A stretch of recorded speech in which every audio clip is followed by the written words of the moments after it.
Hello all and welcome to the official FanTeam podcast brought to you by FanTeam, the biggest daily fantasy site in Europe. My name is Andrew and today I'm joined once again by fantasy football expert Holly Shand, aka at FF Community. Great to have you on again, Holly. How is your fantasy season going so far? Well, it's been a bit up and down because there's been so many unpredictable events, and as soon as we feel like we've found a theme and a pattern, suddenly the trend breaks on us. But I've got one entry that's going quite well in the season-long game so far, so I'm just hoping that I can start to get a bit of momentum now that we've got a bit more information. For sure. I can't remember a season that has had so much drama, so many goals, so many penalties. So it's been very, very difficult. But I suppose it's good for people like yourself with those fantasy skills that you can navigate your way around it and make sure that you can still really score well. How have you found the start of the season like that? Yes, it's been a frustrating one because there's so many managers that could have knee-jerked and just brought in last week's top scorers, and then the template just falls apart as soon as you think you've landed on something that's going to work. So it's been a frustrating start, but I'm more of a patient manager anyway. So it's not had as big an impact on my strategy as it has others, but it has made these, 1 week punts a bit more of a challenge than they have been in the past. Indeed, I took out Heung-min Son after game week 1 and I don't think I'll ever forget that as long as I live. I don't think I've ever taken out a player who scored a hat-trick next week, never mind 4. So that was a tough one to take. So today, Holly and I are going to be looking ahead to the Game Week 4 Full Round Classic with a €50,000 prize pool on offer for just a €20 entry. We'll be running through the weekend's fixtures and sharing our entries with you. But before we jump into that, we just want to give you a reminder of the season-long €1 million competition, which you can still enter with 70% of the average points scored after Game Week 3, which equates to 122 points.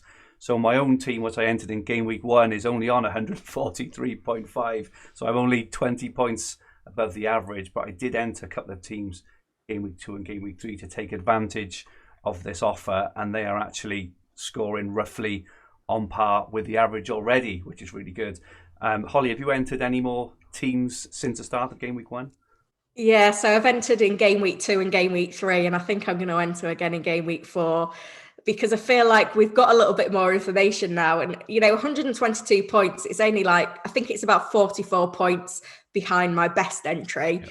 But you're essentially getting an extra wild card in there as well, which is huge. So I just can't resist an extra entry. I mean, the prize pot's so big. I think I had 4 entries in total last season. Happy to have 4 again this time around. That's manageable enough for me. And with all those weekly and monthly prizes as well, it doesn't necessarily matter that you're behind the pack. No, it doesn't. Right. Age anyway, because you've got a wild card in hand extra, and you've got all those other prizes along the way to aim for, rather than just that overall prize. So there's plenty there to keep you interested through the course of the season, even if you've not had the best of starts. Exactly. I'm very excited for this weekend because I'll be entering a team with a strike force, I think, of Danny Ings, Raul Jimenez and Calvert-Lewin, which, they've all got lovely. Really nice home games. So I'm very, very excited for that. So just a reminder for that the prize pool for the season-long FanTeam competition for the 2021 season, which is what we've just been talking about, is €1 million. World record and life-changing €200,000 first prize, with huge cash prizes going all the way down to 5,659th place, meaning everyone in around 13 entries will finish in the money. If you want to take advantage of the Game Week 4 average points or take a look at the rules or prizes for yourself, then our YouTube watchers can click on the top link in the description below, and our podcast listeners go to fanteam.com and go to the EPL €1 million 2021 link where you can create your own team and compete for the massive prizes on offer. While you are there, please remember to click the subscribe button in the bottom right hand corner of the screen and to press the like button if you enjoy our content. Just a reminder, to enter all FanTeam contests, you must be 18 or over and be gambleaware.org. So our feature tournament for this podcast and video is the full round 50k classic game. So our watchers and listeners are aware what this is. It is very similar to the free hit chip in Fantasy Premier League, where you basically pick the best 11 players for the game week that you think will score the most points. There are 3 full round classic tournaments every weekend, One has a prize pool of €6,000 with the first prize of around €1,200, which you can enter for as little as €2. I'll be sticking a couple in that for sure. There is a high roller tournament if you want to play for big money. Our feature tournament for this podcast is the €50,000 prize pool game with a €7,500 first prize for a €20 entry. So for our YouTube watchers, we have the 10 Premier League matches on screen, which are Chelsea versus Crystal Palace in the early kickoff, Everton versus Brighton, Leeds against Manchester City, Newcastle play Burnley, Southampton have got West Brom, Leicester play West Ham, Arsenal home to Sheffield United, Wolves have got Fulham, Man United Spurs in the blockbuster game Sunday evening, and Aston Villa play Liverpool. So Holly, looking at the fixtures, which of these games stand out for you in terms of your picks for this week? Well, we've not seen many clean sheets, have we? So it's the goals and the attacking returns that we really need to chase at this phase in the season. And, the plum fixtures at the moment are against those promoted sides. So we've got Wolves against Fulham, which is obviously a great fixture. Then you've got Southampton against West Brom, again, another home game. And then the other one that stands out is Manchester City against Leeds United, which, on previous performances, I can just see that being an absolute goal fest. Yeah, so that's Leeds Man City games. In the first week, I was amazed at how much room Leeds gave Liverpool in between the lines and in midfield. And I own Kevin De Bruyne, so I'm very excited for this one because the amount of room that they afforded Salah and Mane, etc. in the first week. So I'm pretty excited for that one. Southampton against West Brom, I'm quite excited for players like Danny Ings and Adams even, because West Brom have conceded 11 goals in their first 3 games. Leicester have been playing very well at home to West Ham. There's a lot of really nice home games this week, isn't there? Even Arsenal home to Sheffield United. So Sheffield United haven't scored yet this season. So, it's potentially a good defensive one for Arsenal there. Wolves and Fulham, Wolves look really, really good. But, obviously they lost surprisingly 4-0 to West Ham last week. But Fulham also got decimated by Villa as well, so that could be a good one. And Liverpool and Aston Villa, so I do think Aston Villa have tightened up a little bit, so I'm not sure I'm going to have any Liverpool attackers in my team, but they've not really been challenged yet, though, have they? You see, they've had 2 games against Sheffield United and Fulham, who are both pretty toothless in attack. So Liverpool are an entirely different beast, and Liverpool haven't really faltered in front of goal. Obviously, they've had a few issues defensively so far, but anything could happen in that game. You could tell me any result now: a Villa win, a Liverpool win, a high goal scoring, a 0-0, and all of it's on the table right now. So it's hard to predict, isn't it? But I fancy Liverpool to get something in that game. And another factor maybe to bear in mind is this penalty situation we find ourselves in at the moment. So we'll look at my team in a minute, but I've got 1 or 2 players in there, kind of the cheaper players who I was struggling to fill the void and get the enablers in, but I ended up looking at penalty takers. I saw a stat this week that if the current trend continues in terms of penalties, we're going to end up with 271 penalties in the Premier League this season. That's a colossal number, isn't it? I mean, I don't think we can extrapolate to that degree. There is going to be regression. We see regression every season, and I think the Premier League are looking at things and are wanting to be a bit more lenient on a few of the rules, but it's certainly going to be the highest number of penalties awarded this season compared to all the others. Well, the previous highest was 112, so that gives you. We're already a fifth of the way there. Exactly. After 3 game weeks. So with all this in mind, we now have Holly's entry on screen at the 4-round classic. Holly, would you mind running through your Game Week 4 team and your thoughts for our podcast listeners? Yes, so I've tried to squeeze in as many penalty takers as I can. So I've gone with 5 penalty takers from my front 7. I like to have a few, reliable premium players in there. So I've backed Kevin De Bruyne away at Leeds and Salah away at Aston Villa in my midfield. And then, up front, it's hard because there's probably about 10 players you could plausibly choose this week. But I've gone with Jimenez in there against Fulham because that's just a mouth-watering fixture. I've also gone with Aubameyang, who's not getting a lot of love in FPL, but when it's a free hit and a 1 week punt, home to Sheffield United, seems like a great fixture. And I know he's disappointed in the last couple of games, but this is exactly the type of fixture that you'd expect him to perform in. And then just to save a few funds, I've gone with a little bit of a differential in Callum Wilson, home to Burnley. Burnley potentially missing their first choice centre-backs again in this game, which would be good news for Wilson. Newcastle United haven't had the best start, so certainly Steve Bruce will be hoping for a reaction after they managed to rescue a point against Spurs. So that's the core players that I really wanted in my team for this week, but I've managed to not spend as much money on those core five as I have done in previous weeks to give me a bit more flexibility when it comes to, the defensive picks. And a great enabler that I've got in my fantasy FPL team that I've also chosen in FanTeam this week is Souček, who has really impressed me since the start of the season. He's just so attacking, bombing into the box, a big aerial threat from set pieces. Leicester have looked shaky defensively. I know they've looked brilliant going forward, but I can see West Ham getting a goal or two in that game. And, Souček's got a very good chance. 5.5 million just seemed like a bargain. I'm happy to roll with him as my fourth midfielder. And I've also plumped in James Rodriguez there, home to Brighton. I know Brighton aren't yielding a lot of chances at the moment, but it's going to be, the classy chances that Rodriguez is creating for his teammates that will hopefully provide the goals there. Now, when it comes to the defence then, I just try and spend as little money as possible. It's basically what I've got left, but I have invested a little bit more than I have in previous weeks. But I have gone with Gaita in goal because I just can't see the point of spending money on a premium goalkeeper at the moment. And the fixture against Chelsea, Chelsea have not looked the best. So it is really conceivable that Crystal Palace could nick a clean sheet in that game. Why not?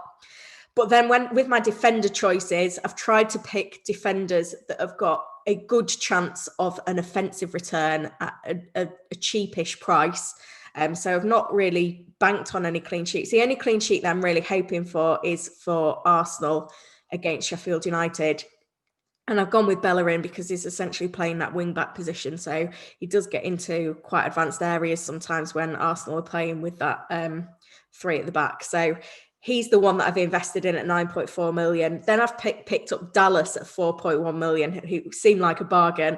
Obviously, Leeds are going to concede a ton of goals to Manchester City, but I'm more interested in what he can do going forward. I'm a little bit concerned because I think Leeds United do set up in a slightly different formation, depending on the formation that their opponents set up in. So he may be confined to the full-back slot and not coming inside into midfield, but it's worth the risk. And then Charlie Taylor, obviously I've got him lining up against Wilson, but it's his attacking threat that I'm most interested in here again. He's been putting a lot of crosses into the box for Chris Wood to get on the end of. He's looked, the liveliest of the full-backs at Burnley. And, they've got like a real lack of depth in their squad at the moment in midfield. So he's sort of been relied on to be one of the creative forces in this side at the moment. And he even had a really good shot last week as well. So, if any of those defenders can chip in with a cheeky attacking return, that would be great. So that's the side that I think I'm going to go with at the moment. Yeah, it looks really good. I'm quite surprised how cheap Aubameyang is there, because at home, obviously they played Liverpool last week. He didn't get much of a sniff, as you'd imagine. But other than that, he's looked good. He got some attacking returns in game week 1 and game week 2. So it's only last week he hadn't. So I think that at home, 12.5. If you look at the price of Salah, De Bruyne, and everyone else, kind of in the 14s and stuff, and even Jimenez is more expensive than Aubameyang this week. So I think he's a bit of a bargain. I completely agree on Souček. He looks very dangerous. Every time you watch him and the ball comes in, you can just see him. He's kind of Van Dijk-esque, isn't he? They're always just looking for his head all the time. So I think that's a really good option. Agree with Bellerin as well. Dallas, I'm not so sure. So I do think you're right that Leeds will set up differently to the better teams than they do for the kind of lower teams. I think Dallas will be stuck at left back, but as you say, at 4.1 million, if that's all you've got left, and it allows you to get in Salah, De Bruyne, Rodriguez, Aubameyang, then even if he does get a minus point or two, it's not the end of the world. No, a really nice looking team there. I see you've got your captain on De Bruyne, so you expect him to do well this week? Yeah, so at the moment it's captain De Bruyne and vice captain Jimenez, but that could easily swap around when we come to the deadline. And kind of the luxury with FanTeam and it being a free hit is that you can sort of go the opposite way to you would in your FPL team, because in FPL you've got to think long term, and if your captain blanks this week, you've got that long term impact. Whereas, going with more of a differential captain on FanTeam that pays off, can really shoot you up that leaderboard. And you see how the prize distribution is weighted more at that top end, that it's worth a gamble. It is. I entered a couple of entries last week, and it's brilliant because you can kind of cover a few bases as well. You can have your captain as De Bruyne, for example, this week. Then your other one have him as Jimenez, and your other having as Salah. So as long as you're confident in your picks and your strategy and selections across the rest of your team, you can kind of cover your bases then as well, which is obviously really good. Okay, so onto my team. So I've got Darlow in goal. So Newcastle last season, their keeper Vrabka made the most saves out of all keepers last year, and it's because Newcastle generally are not very good at defending, so their keepers get a lot of chances for saves. So I think at Burnley, he'll probably get a bit of action there, but I think at 7.6, he's obviously, a lot more expensive than the keeper you picked, but I do think he's got a chance of a clean sheet, and if not, a chance of some saves.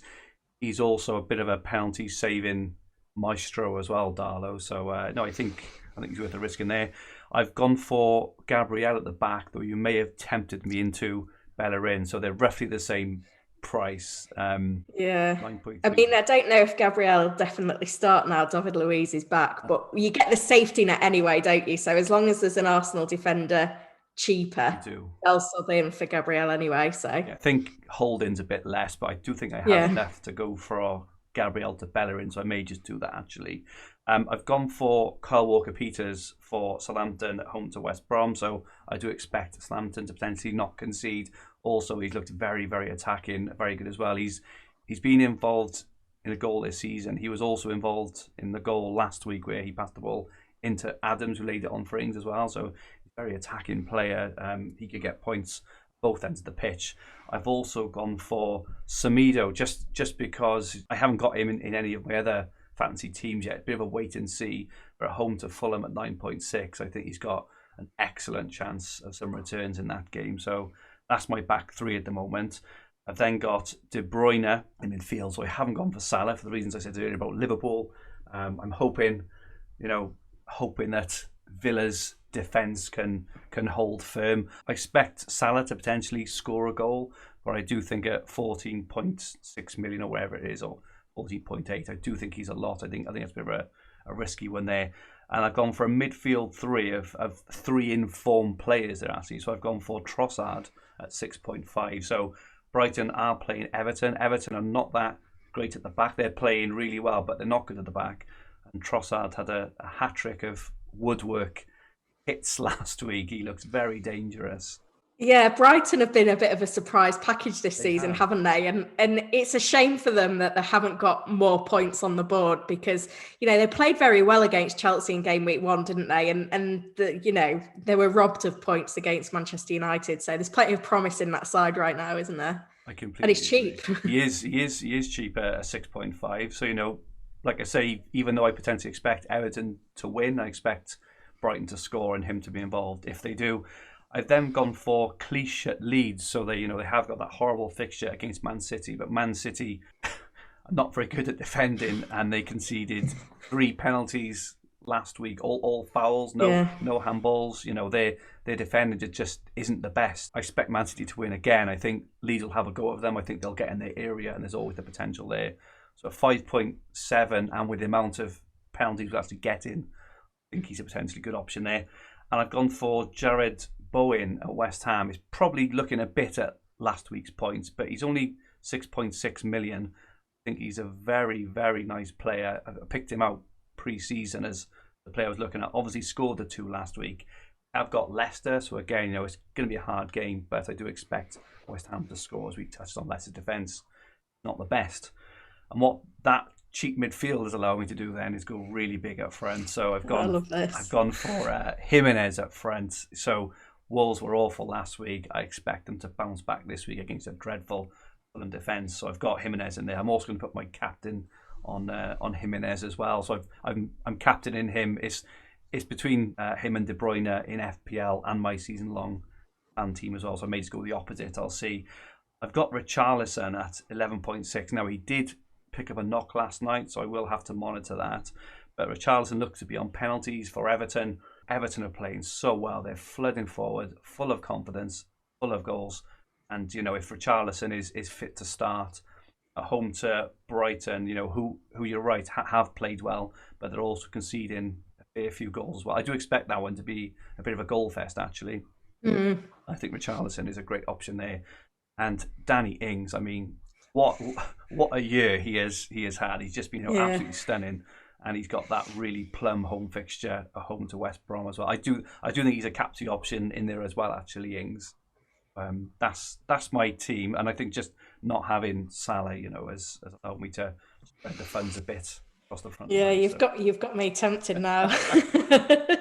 That front three, that's a run through I can't get to in my other fantasy teams, and this is what I love doing this weekly challenge, because it's so exciting. You get to watch the games with a different lens, a different angle.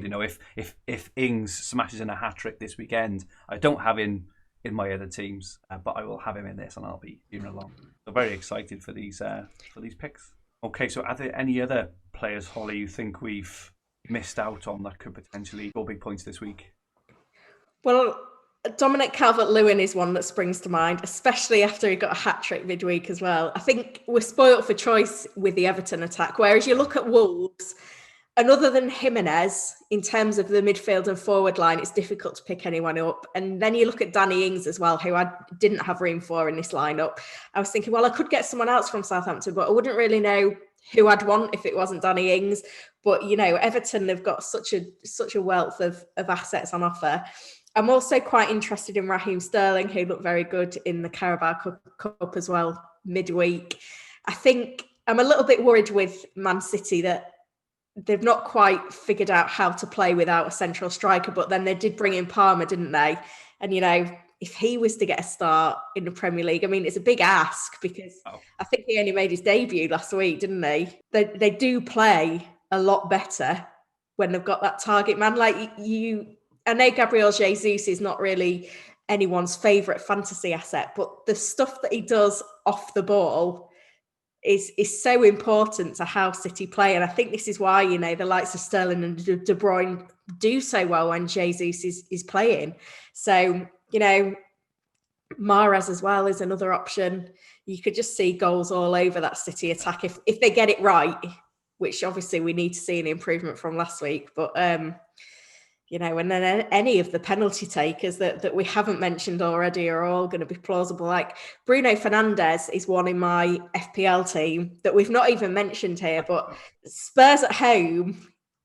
And when you look at how busy Spurs have been in the last week, obviously they lost 2 points late on by conceding that penalty against Newcastle United on Sunday. Then on Tuesday, their Carabao Cup tie, they were behind for much of the game and then won on penalties. They've now got a game on Thursday evening in the Europa League before they even get to Old Trafford. And, they're going to be jaded, whereas Manchester United were in a position where they didn't have to play a full strength team in the Carabao Cup midweek. And, Bruno Fernandez is one of those very lucky players that he doesn't even deserve to get points a lot of the time, but he tends to just come up with an assist and a penalty, and he's in double figures without really doing a lot the rest of the game. So he's one that we've not even mentioned that could easily score and do well this week. He's another one in my FPL team that I was considering for captaincy. So that just shows you. I think what's brilliant about this fantasy season is there's not really a template. There's so many fantastic options with all the goals that's being scored from all over the pitch as well. There's so many brilliant options. I think the right back for Leicester, Castagna, as well. He looks really good. He looks a really good player, and the problem is you just can't fit all these players into one team. So I think I'm going to do a couple of multi-entries, because all those players you said then, we've just talked about our teams. We haven't mentioned, as you said, Bruno Fernandez, Sterling, Calvert-Lewin, Liverpool defenders, Harry Kane. We haven't mentioned Kane, and Man United are are hardly defending well themselves. So yeah, you look at the defensive stats, and the top three on a lot of metrics. At least on average, not totals, because obviously Manchester United have only played 2 games. It's West Brom, Manchester United, Leeds United. It is absolutely crazy, but yeah.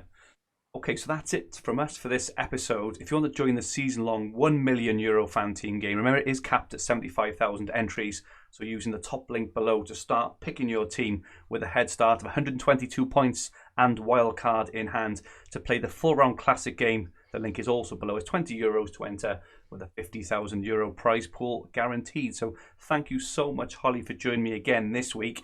We will have you on again very soon, and enjoy the international break where you get a bit of downtime.